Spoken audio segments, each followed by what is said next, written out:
अस्सलाम वालेकुम।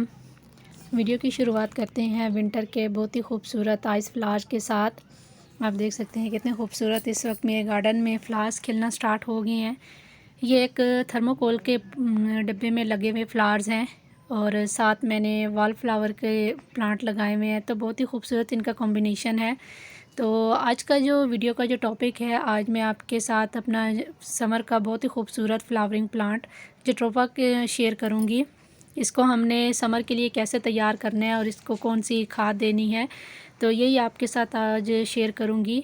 तो इसके बहुत ही खूबसूरत फ्लावर्स होते हैं, डिफरेंट कलर के, पिंक कलर में होते हैं, लाइट कलर में होते हैं और रेड कलर में भी इसके फ्लावर्स गुच्छों में खिलते हैं। तो ये आप देख सकते हैं अब इसकी न्यू ग्रोथ जो है वो स्टार्ट हो चुकी है। तो अभी बिल्कुल राइट टाइम है अपने परमानेंट प्लांट्स को रिपोर्ट करना और उनकी रूट प्रूनिंग करना और उनकी स्टेम प्रूनिंग करना।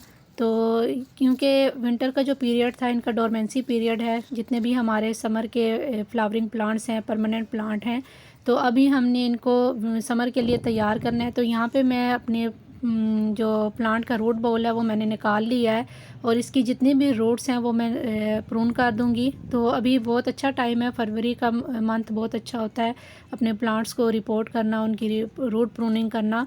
तो यहाँ पे मेरे प्लांट के अंदर जो प्लांट लगे हुए हैं इनको मैं अलग कर दूंगी। ये आप देख सकते हैं मॉर्निंग ग्लोरी का एक प्लांट निकला हुआ है और साइड से इसकी जितनी भी पुरानी मिट्टी है वो मैं रिमूव कर दूंगी। बस थोड़ी सी इसकी रूट्स रहने दूंगी ताकि मेरा प्लांट ज़्यादा शॉक में भी ना जाए, क्योंकि अभी इसकी अब नई ग्रोथ जो है वो स्टार्ट हो चुकी है। तो ये आप देख सकते हैं जितनी भी रूट्स हैं ये मैंने इसको प्रून कर दूंगी और यही पॉट है, इसी में मैं इसको दोबारा शिफ्ट कर दूंगी। तो ये मेरा 12 इंची का पॉट है। तो इसके लिए जो मैंने मिट्टी लेनी है वो नॉर्मल गार्डन सॉइल है। इसको मैंने पहले रेडी करके रखा हुआ है अपने जितने भी परमानेंट प्लांट्स हैं उनके लिए। तो बहुत अच्छे से धूप लगवा के रेडी कर लिया मैंने अपनी मिट्टी को।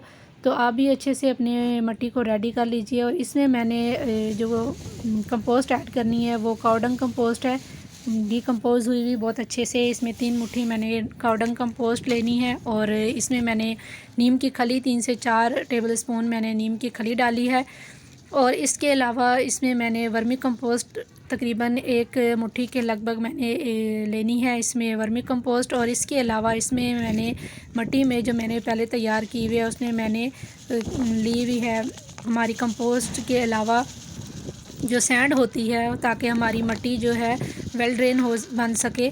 तो वेल ड्रेन बनाने के लिए हमने इसमें सैंड यूज़ की है, जो हमारी नॉर्मल कंस्ट्रक्शन में इस्तेमाल होती है सैंड, वही मैंने इस्तेमाल की है इसमें मिट्टी में, ताकि मिट्टी मेरी अच्छे से वेल ड्रेन बन जाए। तो इस मिट्टी को मैंने अच्छे से इसमें ऐड कर देना है और सारी चीज़ों को अच्छे मिक्स कर लेना है, सारी कंपोस्ट को। इसके अलावा आप इसमें बोन मील भी ऐड कर सकते हैं।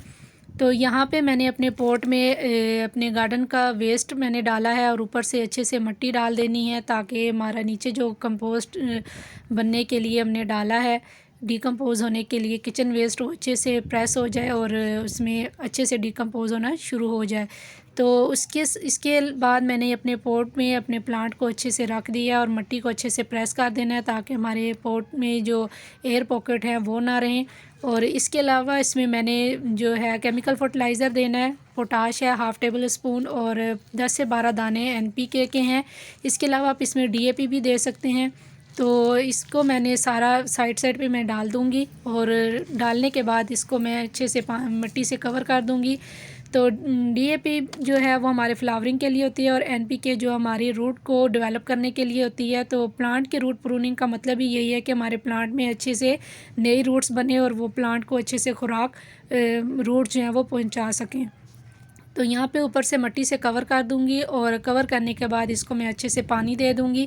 तो पानी हमने एक दफ़ा इतना देना है कि हमारे पॉट के बॉटम में से एक दफ़ा निकल जाए पानी। तो सेकंड टाइम तब हमने देना है जब इसकी मिट्टी ऊपर से ड्राई होना शुरू हो जाए। तो उम्मीद है कि आज का वीडियो आपको पसंद आया होगा। तो फिर मिलेंगे इंशाल्लाह किसी और टॉपिक के साथ।